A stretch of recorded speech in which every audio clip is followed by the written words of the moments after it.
प्रणाम सब गोटे के जागो मैथिल के संग हम शिवम कुमार चौधरी एखन बेनीपुर प्रखंड में उपस्थित छी। ओहिठमा विभिन्न पंचायत के उम्मीदवार सब नामांकन के लिए आबि रहल छथि। एखन हमरा संग जे जुड़ल छथि से छथि हावी भोवार के मुखिया प्रत्याशी अमर पासवान और हिनका संग जे बात करब ई अमर जी अपने के बहुत बहुत स्वागत है। सबसे पहले ई चाहब जे अहाँ जे जीत कर पंचायत में एबे तो अहाँ के सबसे मुख्य काज की रहत?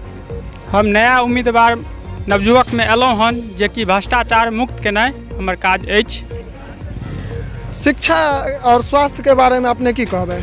ओहि सबमे अछि कि जतेक भी स्कूल अछि ताहिमे अधिक से अधिक बच्चाके हमरा ज्ञान हुए ताहि पर में हम ध्यान देबनि। और पंचायत में रोजगार मुहैया कराबे के जना मनरेगा के तहत काज सब चले छै ताहि के बारे में अहाँ के की विचार अछि? ओहि सबमे अछि विशेष आदमी आइ काल्हिमे नहीं भेट रहल छै काम।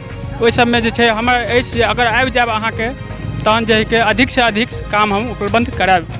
बहुत सुंदर एखन कहलथि अमर जी जे पंचायत में जे छै से काज के अभाव नहीं छै लेकिन काज करबे वाला व्यक्ति के सेहो अभाव रहे छै तो ओकरा सबके हम मुहैया करब। पंचायत में मनरेगा के तहत जो सरकार के अधिनियम के अंतर्गत जो काज सब चले छै ताहि के मुहैया हम सब करब।